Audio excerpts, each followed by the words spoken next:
Nous sommes à la veille de Tisha B'Av et comme nous l'avions déjà souvent répété, que l'une des lamentations, l'un des psaumes les plus tristes de cette journée, c'est l'histoire des Asara Harugei Malchut, les 10 tzadikim qui ont été exécutés par les Romains après la destruction du Beth Amikdash.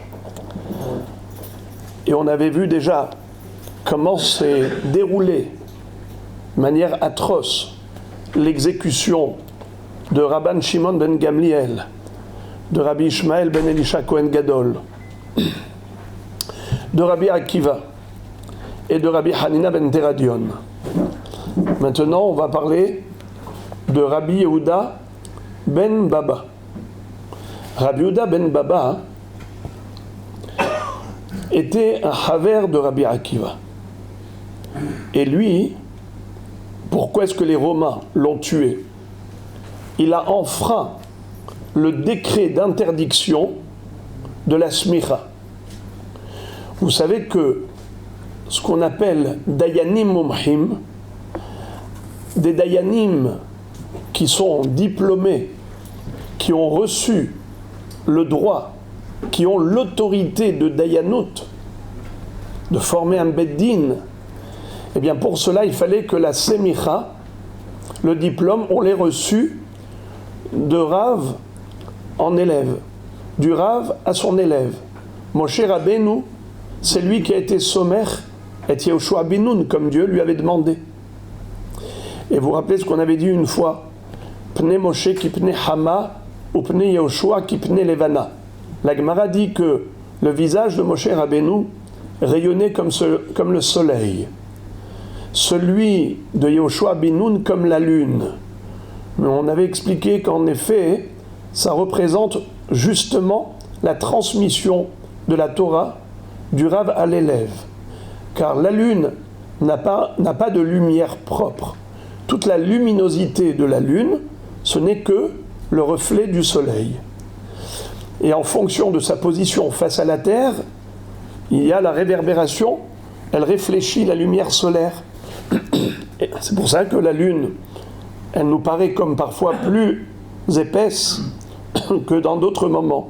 Au début du mois, elle est très fine, et le croissant de lune va en épaississant jusqu'à devenir la pleine lune à la moitié du mois, et ensuite elle régresse 15 jours, les 15 derniers jours du mois, jusqu'à disparaître totalement.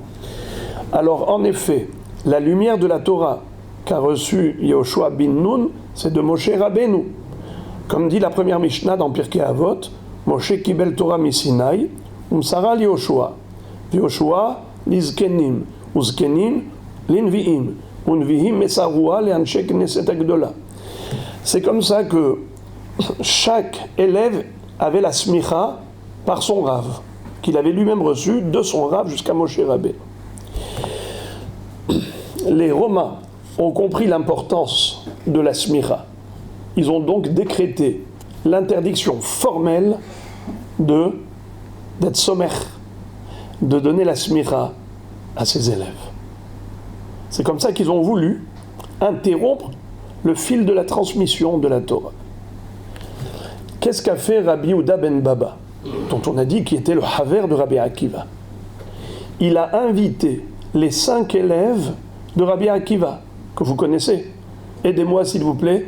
L'élève de Rabbi Akiva le plus célèbre, Rabbi Shimon bar Yochai, Rabbi Meir bar Alanes, Rabbi Yehuda bar Bielai, Rabbi Yossi ben Halafta et Rabbi Elazar ben Shamoua. Et dans la Gemara, Rabbi Ivya rajoute aussi Rabbi Nehemia.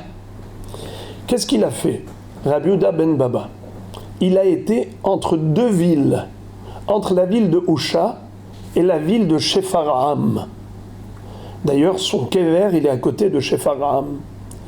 Pourquoi il a été entre deux villes?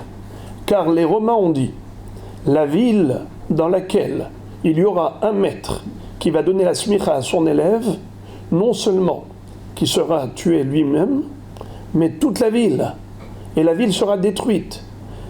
Et s'il a fait ça dans un troum, c'est-à-dire dans la périphérie de la ville, qui peut me dire quelle est la surface de la périphérie de la ville, ce qu'on appelle troum Shabbat, 2000 coudées.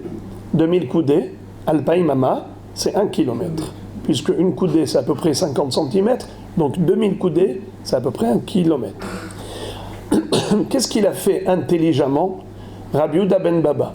Pour ne pas faire courir le risque à aucune ville d'Israël, il s'est installé sur une pierre, sur un rocher, entre deux villes, entre deux Troumé Shabbat, c'est-à-dire même pas dans la périphérie d'une ville quelconque, pour pas qu'on accuse la ville, les habitants de la ville, et qu'on détruise l'une des villes. Alors, il a dit aux 5 élèves de Rabbi Akiva, qui étaient son haver, venez. Et il leur a fait la smicha. Il leur a donné la smicha. Les Romains se sont rendus compte de cela. Et ils sont arrivés à dos de cheval, les cavaliers qui approchent. Rabbi Yehuda ben Baba les aperçoit de loin. Il dit aux élèves, vite, vite, sauvez-vous, vous êtes jeunes encore, vous pouvez prendre la fuite. Ils lui ont dit, mais Maté Alecha Rabbi, mais vous, on ne va pas vous abandonner tout seul.